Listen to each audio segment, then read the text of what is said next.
아멘. 오늘도 말씀을 통해서 우리에게 찾아오시고 주님의 음성을 들려주시는 놀라운 은혜가 우리의 심령 속에 충만히 임하기를 주의 이름으로 축원합니다. 아멘. 오늘은 창세기 강의 37번째 시간으로 선택과 결정의 기준이라는 제목의 말씀 나누기 원합니다.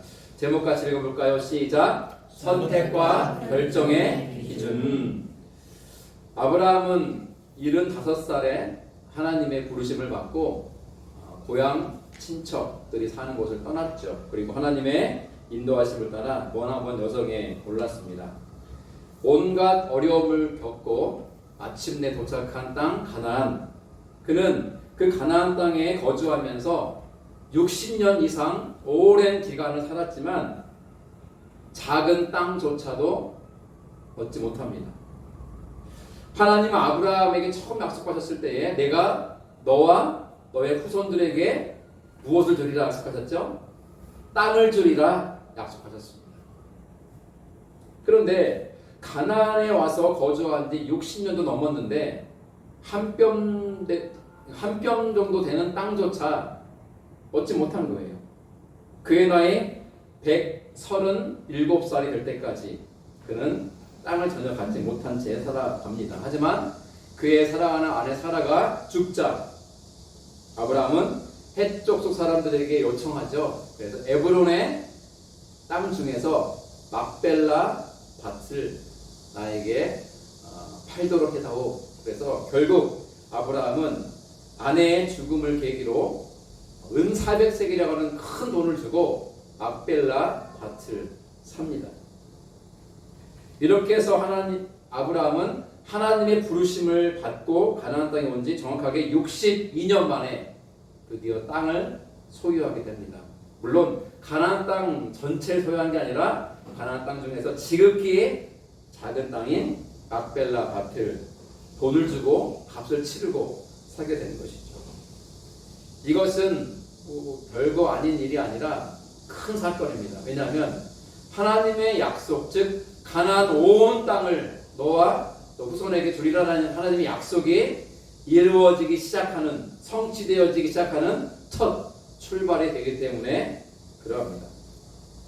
아브라함은 나이가 많아 늙었죠. 하지만 그는 하나님을 잘 믿었고 하나님만 의지하였습니다. 그는 하나님 말씀을 붙잡고 살았어요. 하나님은 그런 아브라함에게 그가 하는 모든 일에 무엇을 주셨다고 그랬죠? 복을 주셨다 그랬습니다. 오늘 보면 1절 말씀을 함께 공독합니다. 아브라함이 나이가 많아 늙었고 여호와께서 그에게 범사에 복을 주셨더라. 아멘.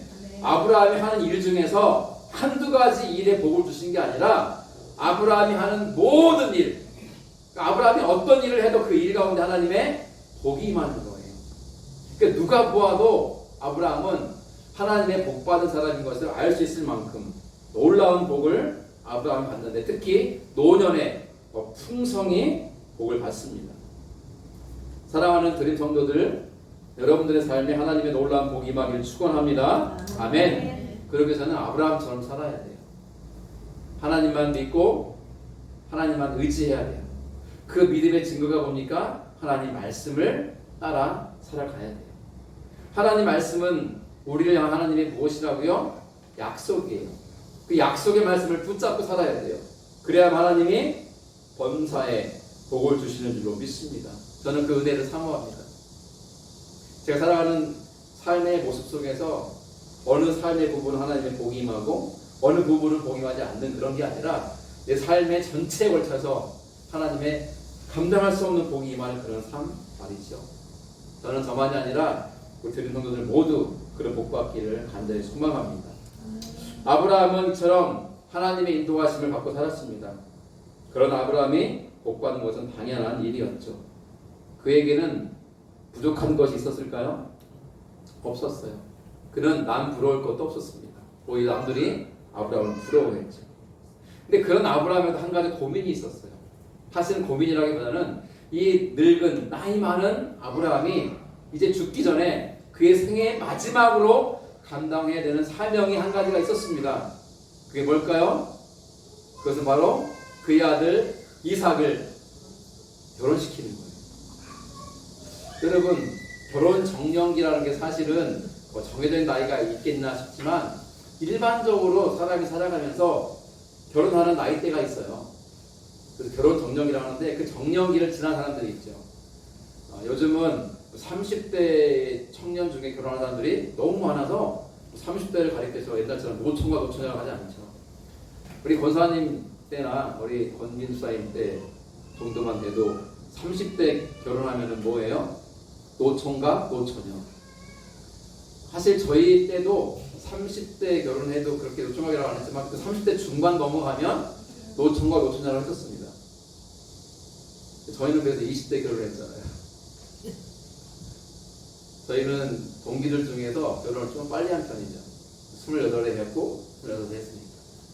하여간 그런데 이 40살 넘어가면 어떨까요? 느낌이? 노총과 노처녀라고 말하는 것도 좀 민망할 정도죠. 근데 50살 넘어가면 어떨까요? 그 부모님의 근심거리죠. 제가 동쪽에 있을 때도요, 자녀 중에 50 넘었는데 결혼 안 한 자녀를 둔 부모님들이 여럿 있었어요. 그분들은 특징이 있는데 자식 얘기하는 것을 싫어해요. 부끄럽게 여기더라고요. 자기 아들이, 자기 딸이 50이 넘었는데 결혼을 안 했어요. 근데 그 자녀들은요, 결혼 안 하는 거거든요, 스스로. 안 했어. 그런데 부모님 입장에서는 안 한 게 아니라 못 한 거예요. 뭐가 모자라서 얘가 시집 못 갈까? 얘가 장가를 못 갈까? 많이 아픈 거예요. 40대까지는요, 싸웠대요. 근데 자식이 50 넘어가니까 싸울 수도 없고, 근데 포기할까요? 포기하지 않을까요? 포기 안 해요, 부모님은. 자식에게 말하지 않을 뿐이지 포기하지 않아요. 그래서 그런 자녀를 둔 부모의 노년의 마지막 소원이 뭘까요? 그 자녀가 결혼하는 거예요. 저한테 와가지고 울먹거리며 기도 요청한 분들이 있었어요, 진짜로. 그러니까 자기들은 부모라서 자식에게 말하면 싸움만 나니까 저보고 대신 말해달래요. 결혼 좀 하라고. 근데 여러분, 결혼이 쉽습니까? 마음먹은 대로 됩니까? 그걸 저도 잘 몰랐는데, 결혼 안 한 채 40쯤 넘어가잖아요? 그게 무슨 말이냐면, 나 혼자 40년을 살았다는 뜻이에요. 물론 부모님 쓰라가 있었던 기간이 있었지만, 근데 그러나 내 방에서 나 혼자 살았잖아요, 어떻게 보면. 그죠? 그런데 40 넘어까지 혼자 살았는데, 이제 와서 새삼 누구를 데리고 같이 사냐? 내가 그 사람을 굳이 맞춰주면서 살 이유가 뭐가 있냐? 싫다는 거예요. 편하게 살겠다는 거예요. 그러나 연애는 하겠대요. 결혼 안 하고. 왜? 이성은 또 필요하니까. 만나고 연애는 다 해요. 근데 결혼 안 한대요. 짐스러우니까. 참 이해가 될 듯 하면서도 이해가 안 되는 부분들인데, 그런 이제 관연한 딸과 아들을 둔, 막 40 넘고 막 50 넘은 자녀를 둔 부모의 마음이 어떻겠냐고요. 내가 죽기 전에 우리 자녀가 결혼하는 것을 보고 싶다는 거죠. 그게 부모들의 마음이더라고요. 여러분, 이삭은 그 어머니 사라가 죽을 때 몇 살이었을까요?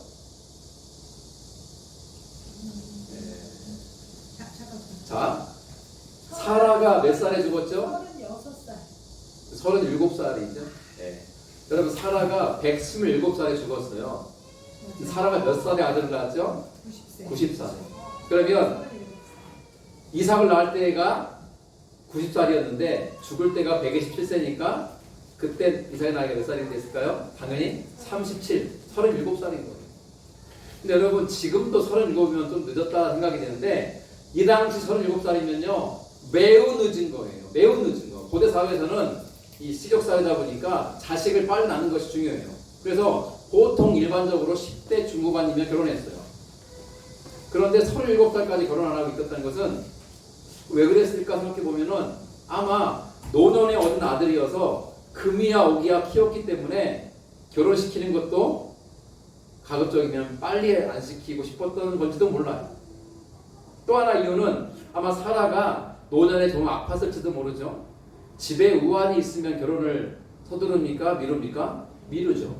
부모님이 몸이 안 좋은데 자기는 막 결혼하고 싶어가지고 안 달라가지고 부모가 아파가지고 막 시름시름 병상에 누워있는데 할 필요 없고 결혼시켜달라고 하는 자식이 있다면 그 자식은 어떤 자식입니까? 불효 막심한 자식이죠. 아무리 결혼하고 싶어도 지금 아버지가 병상에 있고 어머니 병상에 있으면요 좀 기다릴 줄 알아야 돼요. 회복되기를, 우환이 지나가기를 기다렸다가 부모님이 좀 건강 회복되면 결혼해야지. 그렇잖아요. 그렇기 때문에 이 어머니 사라가 노년에 어쩌면 조금 병상에 누워있는 기간이 있었을지도 모르겠어요. 그때 아마 이삭은 결혼을 서두르기보다는 미뤘을지도 몰라요. 뭐 이유는 몇 가지 추측 가능하지만 정확하게는 몰라요. 하여간 엄마가 죽을 때까지 이삭은 장가가지 않았습니다. 아브라함도요 아들 결혼에 대해서 생각을 했는지는 모르지만은 크게 막 집중해서 신경 쓰지 않았고 아내의 죽음과 장례 치르는 것에 집중했어요. 그리고 이제 사라 장례를 잘 치르고 매장을 하고 나니까 비로소 뭐가 보여요? 아들이 보이는 거예요. 아들을 보니 나이가 37살. 결혼을 했어도 한참 전에 했어야 되는데 때를 놓친 거죠. 그러자 이 노년의 아브라함이 마지막으로 자기에게 주신 사명이 뭐냐면 아들 장가 보내기. 그래서 아들 장가 보내기 프로젝트를 세웁니다. 그리고 그것을 누구에게 부탁하냐면은 가장 신뢰하고 가장 사랑하는 종 엘리에셀에게 부탁을 합니다. 자, 본 말씀을 봅니다. 자, 2절 같이 읽죠. 시작. 아브라함이 이르되 주 여호와여 무엇을 내게 주시려 하나이까? 나는 자식이 없사오니 나의 상속자는 이 다메섹 사람 엘리에셀이니이다. 그걸 본문 2절이 아니고 죄송합니다. 15장 2절이에요. 왜 이 말씀을 읽느냐면 전에 아브라함이 아들을 준다 약속하셨는데 아들을 낳지 못하고 시간이 오래되도록 자식이 없자 아브라함은요 자기의 종 중에서 자기를 잘 따르고 충성하고 순종하는 종 엘리에셀이라는 종을 자기의 양자 삼았어요. 그리고 상속자로 세운다고 그랬어요. 하나님께 그 얘기를 합니다. 하나님 자식 주신다 하시더니 주시진 않고 시간만 지나기에 내가 내 종 중에서 엘리에셀을 상속자로 삼았습니다 라고 말한 거예요. 하나님께. 하나님 뭐라고 말씀하십니까? 잘했다가 아니라 시작. 여호와의 말씀이 그에게 임하여 이르시되 그 사람이 내 상속자가 아니라 내 몸에서 날 자가 내 상속자가 되리라 하시고 그를 이끌고 밖으로 나가 이르시되 하늘을 우러러 뭇별을 셀 수 있나 보라. 또 그에게 이르시되 내 자손이 이와 같으리라. 아멘. 아브라함아 엘리에셀이 네 상속자가 아니라 반드시 네 몸에서 날 자가 상속자가 될 것이다. 그게 누굽니까? 이삭이잖아요. 그래서 그 밤하늘의 별을 보여주시는 거예요. 장막 밖으로 데리고 나가셔서 아브라함 하늘을 봐라. 밤하늘의 별이 얼마나 많았겠어요. 셀 수 있니? 없는데요. 이처럼 이 자손이 많아질 것이다. 약속하셨을 때 그 당시에 아브라함이 자기의 아들 삼고 상속자로 삼은 사람이 엘리에셀이라는 종이었어요. 근데 그 종이 종도 주인이 늙으면 종도 늙죠. 주인이 늙어가는데 종이 여전히 생생합니까? 안 그래요. 엘리에셀도 나이가 많은 노인이 된 거예요 이미. 그렇지만 아브라함 여전히 집안의 대도사, 특히 중요하고 큰 일을 이제 감당할 때는 반드시 엘리에셀에게 부탁을 했어요. 여보게 이 일 좀 하게 하면 엘리에셀은 예수님 하면 주인님 하면서 집안일을 감당했던 것이죠.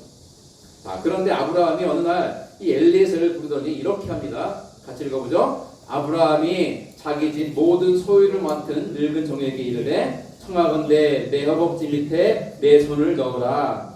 내가 너에게 하늘의 하나님 땅의 하나님이신 여호와를 가리켜 맹세하게 하노니 너는 내가 거주하는 이 지방 가나안 족속의 딸 중에서 내 아들을 위하여 아내를 택하지 말고 내 고향 내 족속에게로 가서 내 아들 이삭을 위하여 아내를 택하라. 그럼 허벅지 밑에가 어디입니까? 순수 우리말로 하는 단어가 있어요. 사타구니. 꼭 어감이 일본말처럼 들리는데 순수한 우리말이네요. 제가 찾아봤거든요. 사타구니? 일본말인가? 근데 그게 아니라 이게 우리말이에요. 삿이라는 게 여기 다리 안쪽을 이렇게 삿. 하여튼 뭐 사타구니라고 하는데 허벅지 안쪽 사타구니는 뭐가 있는 곳입니까? 사람의 생식기, 성기가 있는 곳이에요. 예민하고 민감한 부분이에요. 그래서 사람 만났을 때 손은 잡고 어깨 두드리지만 사타구니를 만지면 됩니까 안 됩니까? 다른 사람? 이런 무례한 일이 어디 있어요? 이건 따지 마실 일이고 성추행으로 신고할 일이에요. 거긴요 손댈 수 있는 곳이 아니에요. 그렇죠, 성경진? 근데 거기다가 손을 넣으라. 그러니까 아브라함이 그러는 거 종에게 엘리에셀에게 야 이리 와서 네 손을 내 허벅지 이렇게 넣어라. 내 사타구니에 손을 넣으라는 거예요. 그리고 맹세해라. 뭘 맹세해요? 두 가지를 맹세하는 거예요. 이게 이삭의 아내를 선택하는 두 가지 조건을 말해요. 그 첫째가 뭡니까? 이 땅 가나안 족속의 딸 중에서는 결코 내 아들 이삭을 위해서 아내를 택하지 말라 그래요. 여러분 지금 아브라함이 살고 있는 곳이 가나안 땅이잖아요. 자기가 60년 넘게 살고 있는 땅이 거긴데 왜 그 땅에 있는 여인들 중에서 이삭의 아내를 택하지 말라고 했을까요? 이유는 한 가지예요. 그 가나안 족속들은 여호와 하나님을 믿는 게 아니라 그들의 다른 신인 이방신을 믿었어요. 다른 종교를 가진 다른 신을 믿고 있는 그런 족속의 딸들 중에서 자기 아들의 아내로 그 자기 며느리로 삼을 수가 없었던 거예요. 두 번째 조건은 뭡니까? 4절이에요. 그러니 너는 어디로 가라? 내 고향 내 친족에게로 가서 내 아들 이삭을 위하여 아내를 택하라. 이 두 번째 조건은 왜 그런 걸까요? 아브라함이 살았던 곳 거기에 살고 있는 친족들은 누구를 믿었을까요? 하나님을 믿었어요. 하나님을. 그러니 하나님을 믿고 있는 친족들에게 가서 아내감을 구해오면 그 아내감이 누굴 믿을까요? 하나님을 믿을 것이 분명하니 그런 친족 중에서 고향에 있는 친족 중에서 딸들을 데려오라는 거예요. 여러분 첫 번째 조건과 두 번째 조건은 같은 맥락에서 이해가 되는 거예요. 같은 맥락이에요. 여러분 보세요. 아브라함이 며느리를 삼는데 자기 아들 이삭의 아내를 택하는데 무엇을 보겠다는 겁니까? 한 가지예요. 지금 했는데 뭘 보겠다는 거예요?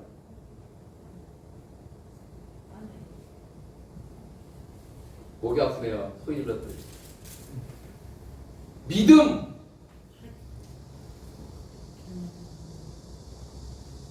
얼굴이 얼마나 예쁘냐, 몸매가 얼마나 좋으냐, 얼마나 공부를 많이 했느냐, 가방끈이 기냐, 직장이 얼마나 좋으냐, 집안이 얼마나 좋으냐, 가문은 어떠냐, 어떤 대학 나왔느냐, 돈은 얼마나 있느냐, 재주와 재능은 얼마나 많으냐, 이런 걸 보는 게 아니라 뭘 보겠다는 거 하나를 본다는데 믿음.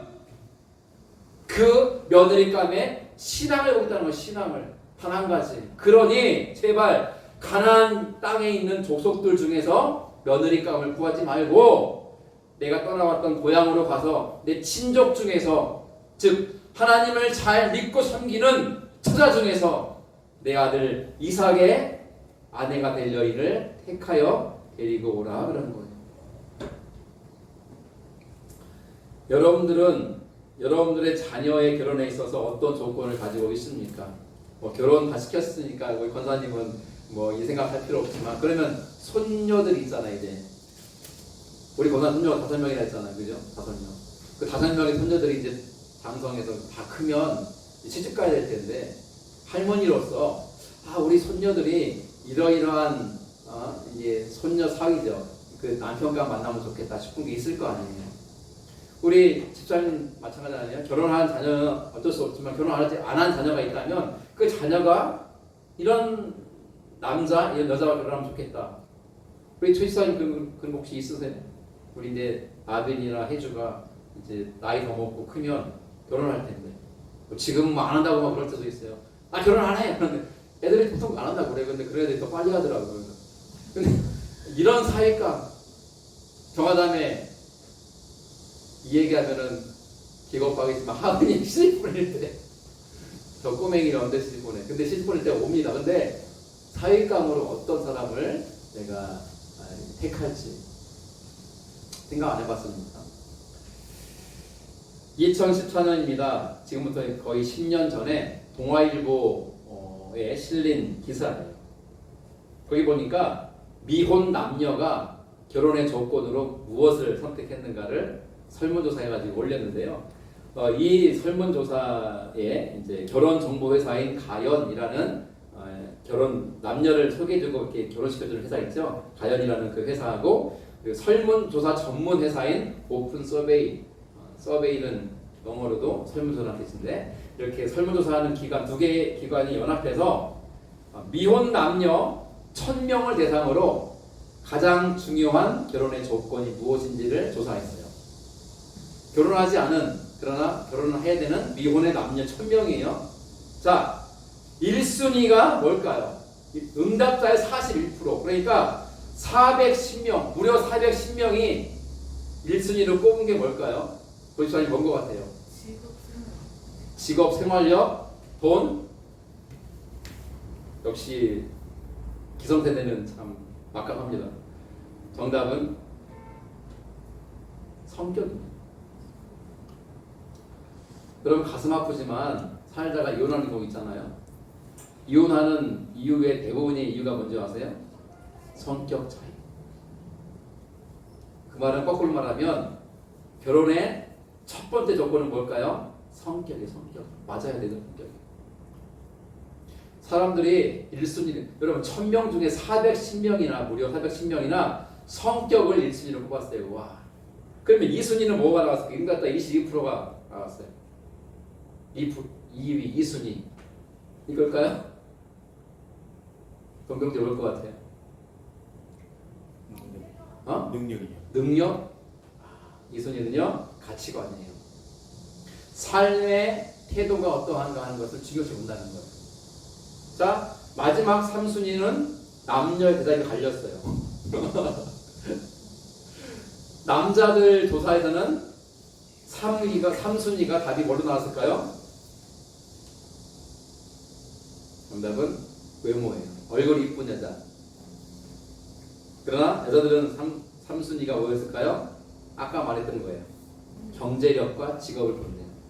남자들은 3순위가 여자의 외모, 얼굴이 이쁘면 좋겠다는 거예요. 여자들은 그거보다는 남자의 어떤 능력을 붙여 말하면 경제력, 재정력, 또 그 직업 보겠다는 거예요. 자, 이러한 결과를 우리가 이제 얻었는데, 10년이 지난 지금 크게 달라졌을 것 같지 않아요. 그래서 제가 근래 조사를 찾아보니까 여기서 비슷해가지고 따로 가져오진 않았습니다. 여러분, 아브라함은 이삭의 아내를 고르는 데 있어서 다른 여러 조건이 있겠지만 그거 안 보겠다는 거예요. 뭐만 보겠다? 오직 믿음, 그 여인의 신앙을 보겠다는 거예요. 신앙. 근데 엘리에셀이 이제 그 명을 받고 출발하기 전에 주인인 아브라함에 질문을 합니다. 자, 읽어보죠. 종이 이르되 여자가 나를 따라 이 땅으로 오려고 하지 아니하거든 내가 주인의 아들을 주인이 나오신 땅으로 인도하여 돌아가리이까? 질문은 크게 두 가지. 첫째는 뭡니까? 주인님, 제가 주인님의 고향으로 가서 주인님의 친족 중에서 신부감을 딱 골랐는데 그 신부감에게 설명을 하고 우리 주인이 사는 가나안 땅으로 갑시다 라고 말했더니 그 여인이 실소, 안 가오 라고 말하면 어떻게 할까요? 그럴 수 있잖아요. 안 가겠다는데 어떻게 해요? 어떻게 할까요? 첫 번째 질문. 두 번째, 그러면 그런 경우에 다시 내가 돌아와서 당신의 아들 이삭을 데리고 거기로 가서 결혼을 시킬까요? 두 번째 질문을 한 거예요. 여러분, 아브라함이 대답을 뭐라고 했을까요? 6절 읽읍시다. 시작. 아브라함이 그에게 이르되 내 아들을 그리로 데리고 돌아가지 아니하도록 하라. 거기로 데리고 가지 말라는 거예요. 아들은. 왜 그럴까요? 안 오니까 가면은. 여러분, 이삭이 거기 갔다가 안 오면 어떡해요? 여러분, 남자가요 젊을 때 뭐에 빠집니까? 젊을 때 여자에 빠지잖아요. 남자분들 다 까먹었습니까 벌써? 여자에게 빠져가지고 정신 못 차리잖아요. 이삭이 37살 될 때까지 결혼을 안 했잖아요. 그러니 이제 이성에 대한 마음이 왜 없겠어요. 오늘 엄마가 돌아가서 마음이 화한데. 그래서 신부감을 구했다고 하면서 종이 와가지고 신부감을 너무 좋은 신부감인데 여기를 오지 않겠다고 하더이다 하니까 그래? 아브라함이 그러면 야 이삭아 가서 그 여인을 데리고 와라. 아마도 네 잘생긴 얼굴을 봐야 그 자네가 올 것 같구나. 보내면 데리고 오면 좋지만 갔는데 화몽차사에 안 와요. 왜요? 너무 이쁘고 마음에 들고 장인 장모님도 잘해주니까. 여보게 그 멀리까지 뭐하러 가나. 여기서 살게. 일거리도 많고 우리 집 얼마나 이 부유한가. 대리사위죠. 우리 집에 딸내미 살면은 내가 집안에 모든 걸 다 너에게 넘기리라. 그러면은 혹 해가지고 여기가 좋사오냐고 살 수도 있잖아요. 아브라함 그걸 잘 알았어요. 그래서 절대 그렇게 못하게 해요. 이삭이 가면은 못 올 수도 있기 때문에. 근데 왜 그렇게 반대했을까? 무엇 때문에 그래요? 여러분 하나님이 아브라함을 처음 만나시고 부르실 때 62년 전에 무엇을 약속하셨어요? 땅. 그 땅이 어디예요? 가나안 땅. 지금 거기에요. 하나님이 약속하신 곳에 와서 지금 살고 있잖아요. 그런데 여기를 떠나 다시 고향으로 간다고요? 됩니까 안 됩니까? 안 된 일이죠. 왜 안 되는가? 하나님의 말씀에 불순종하는 삶이잖아요. 그것은 하나님의 뜻은 뭐에 있어요? 네가 그 고향을 떠나서 내가 가라 하는 여기와 살아라. 이게 하나님의 뜻인데 이걸 저버리고 죄송해요. 한낱 여자 때문에 거기에 가서 산단 말이에요? 안 되잖아요. 아브라함은 알았어요. 안 된다. 이런지라 거절하는 경고합니다.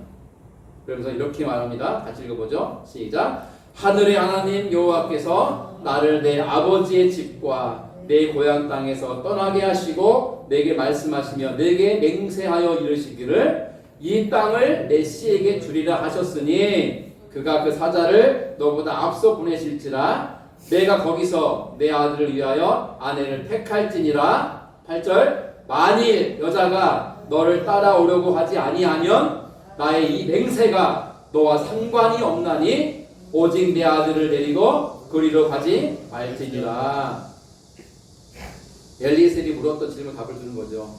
엘리에셀아 네가 내 고향에 가가지고 신부감을 구했어. 그 신부감한테 가자 하니까 싫어 안 가 라고 말하면 너에게는 잘못도 책임도 없어. 그거예요.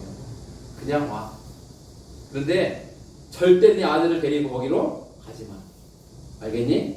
말하는 거예요. 그러자 마지막 본문 1절 시작. 그 종이 이에 그의 주인 아브라함의 허벅지 아래에 손을 넣고 이 일에 대하여 그에게 맹세하였더라. 아멘.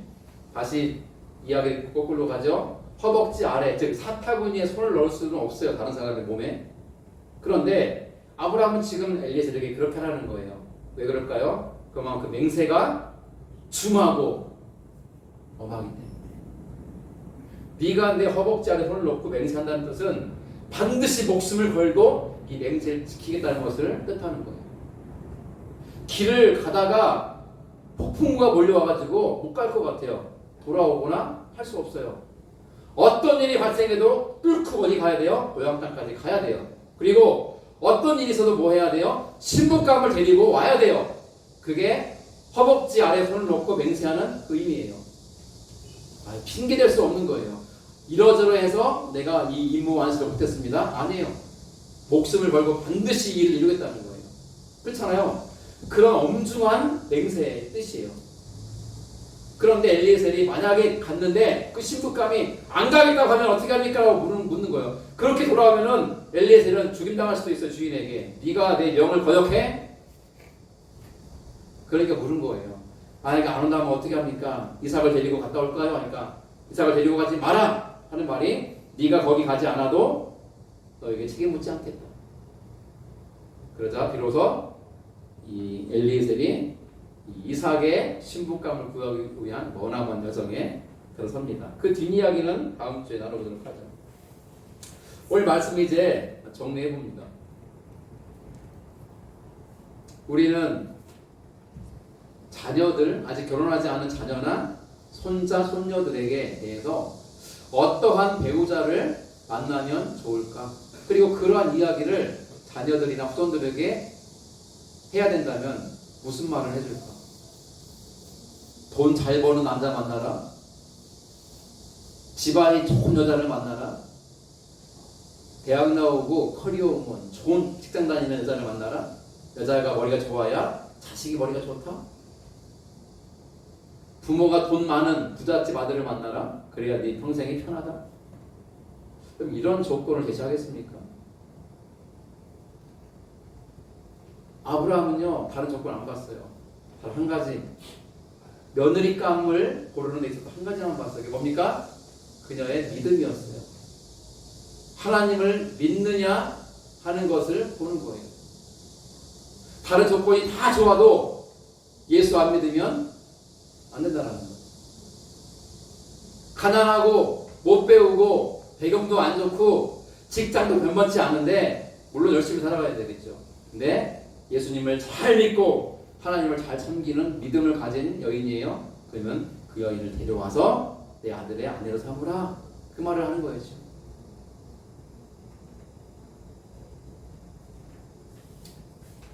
한 이야기를 드리면서 말씀을 좀 이렇게 정리해보자 하는데요. 어떤 한 목사님이 실제 목회하면서 있었던 일을 책에 쓴 글을 제가 인용합니다. 교회 다니는 한 미혼의 자매가 한 남자 형제를 만나 사랑에 빠졌습니다. 근데 문제는 그 사랑하게 된 형제가 예수님을 믿지 않는 비신자였습니다. 어느 날 이 자매가 청년부 담당 목사님을 찾아와 상담을 청했습니다. 목사님, 제가 사랑하는 형제를 만났습니다. 그래? 잘 됐구나. 어떤 형제야? 그런데요, 그 형제가 예수님을 안 믿습니다. 여러분들이 청년부 담당 목사라면 무슨 말을 해주겠습니까? 저는 청년부 할 때 그런 일이 있을 때 있었지만 저와는 다른 이야기를 이 목사님이 했습니다. 자매에게. 그 자매가 일어났습니다. 그 형제와 헤어져라. 예수 믿지 않는 형제와 결혼해서는 안 된다. 그러니 그 형제와 헤어져라. 그 자매는 집에 돌아와 고민에 빠집니다. 목사님은 헤어지라고 하고 나는 그 형제가 너무 좋고. 그래서 이 사실을 그 열이 아닌 형제한테 얘기했습니다. 오빠, 우리 교회 청년부 목사님이 오빠랑 헤어지래. 왜? 오빠 예수님을 안 믿어서. 며칠이 지났습니다. 그 형제가 이 청년 목사님에게 전화를 걸었습니다. 목사님이십니까? 네, 그런데요. 저 아무아무개 자매와 연애하는 아무아무개 형제입니다. 그렇습니까? 무슨 일 전화했습니까? 목사님 한번 만나고 싶습니다. 그러더래요. 그래가지고 약속을 하고 그 형제가 교회로 왔습니다. 목사님하고 근데 상담을 하는 거예요. 대화를 하는 거예요. 그때 목사님이 무슨 얘기를 했을까요? 그 목사님이 이런 얘기를 합니다. 예수 믿는 사람과 믿지 않는 사람이 결혼했을 때 겪게 될 현실적인 어려움이 무엇인지를 조목조목 하나하나 설명하기 시작합니다. 첫째, 주일 문제가 걸립니다. 예수 믿지 않는 사람들은 일요일이죠. 쉬는 날입니다. 금요일부터 2박 3일 혹은 토요일부터 주일까지 1박 2일 혹은 그날 놀러 가거나 쉬거나 영화 보거나 자기 시간 보낼 텐데 예수 믿는 아내는 반드시 교회에 가서 예배 드려야 되니 이것부터 당신과 충돌이 올 겁니다. 당신도 감당할 수 있습니까? 물었습니다. 두 번째, 물질 문제가 걸립니다. 당신은 번 돈 다 당신 위에 쓰고 살아갈 텐데 당신의 아내가 예수 믿는 사람이기에 당신의 아내는 11조를 드려야 되고 헌금을 주님께 드릴 터인데 이거 감당할 수 있습니까? 라고 묻습니다. 세 번째, 자녀 문제가 걸립니다. 예수 믿는 당신의 아내가 아이를 낳으면 그 아이를 나중에 데리고 교회에 같이 갈 텐데 그래서 주일 예배 드리고 신앙 교육 받고 수련회 때 수련회 보내야 되고 여러 가지 신앙 훈련 받을 텐데 당신 그거 허락해주고 감당할 수 있겠습니까? 묻습니다. 네 번째, 시간에 대한 문제를 말하고 싶습니다. 예수 믿는 당신 안에는 주일만 교회 가는 게 아니라 주중에도 교회 갈 때가 많고 목장 모임도 가야 되고 삶 공부도 해야 되고 봉사활동도 해야 되고 때때로 단기 선교도 갔다 와야 되고 여러 가지 교회 활동과 신앙 활동을 해야 될 텐데 당신 그 허락해주고 이해해줄 수 있겠습니까? 이 밖에도 예수 믿는 사람과 믿지 않는 사람이 결혼했을 때 겪게 되는 현실적인 어려움을 조목조목 이야기합니다. 그 이야기를 다 하고 나자 그 형제가 어떻게 했을까요? 한숨을 푹 쉬면서 깊은 고뇌에 빠졌습니다. 그러더니 이 형제가 그 목사에게 이렇게 말합니다. 목사님, 저에게 성경 공부를 시켜주십시오. 그러다 이 목사님이 조건을 제시합니다. 이 조건을 따라주면 성경 공부를 시켜주겠다. 뭡니까? 성경 공부하는 기간 동안에는 이 자매를 만나지 마시오. 그리고 성경 공부에 집중하셔야 됐어요. 그래서 그 형제가 그렇게 하겠다고 했습니다. 그래서 약속한 몇 개월 동안 실제 이 형제는 그 자매를 만나지 않았습니다. 물론 뭐 카톡이라 전화를 했겠죠. 그리고 열심히 성경 공부에 참여했습니다. 성경 공부를 다 끝나고 나서 어떤 일이 벌어졌을까요? 이거 실화예요, 실화. 이 형제가 예수님을 믿게 되고요. 믿는 척한 게 아니라 실제로 영접하게 됐고요. 신실한 크리스천이 됐어요. 그리고 그 자매와 아름답게 결혼해서 행복한 가정을 꾸렸대요.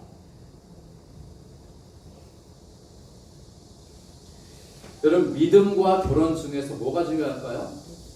많은 사람들은 결혼을 택하겠죠.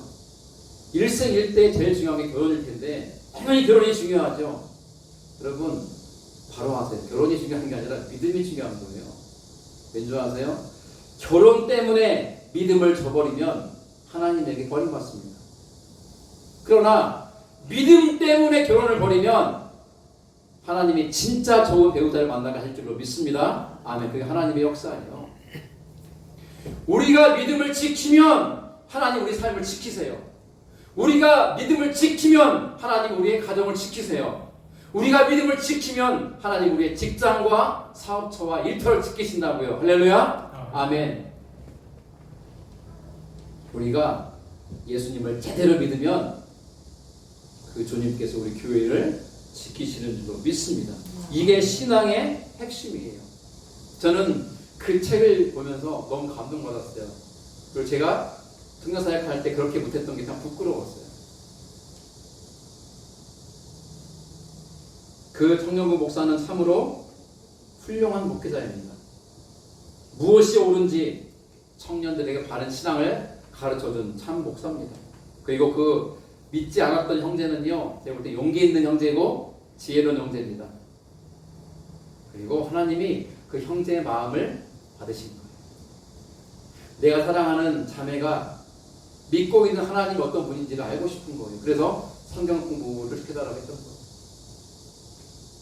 에이씨 하고 그 여자와의 교제를 포기하거나 목사의 반대를 무릅쓰고 그 자매와 어거지로 결혼하려고 하지 않았습니다. 하나님은 그러한 그 형제의 선택과 결정을 귀하게 여기셨고 그 형제를 만나주신 거죠. 그리고 그 형제에게 아름다운 가정을 이루게 해주신 것이죠. 사랑하는 드림교회 성도 여러분, 여러분들에게 가장 중요한 게 뭡니까? 여러분들의 삶에 가장 중요한 게 뭡니까?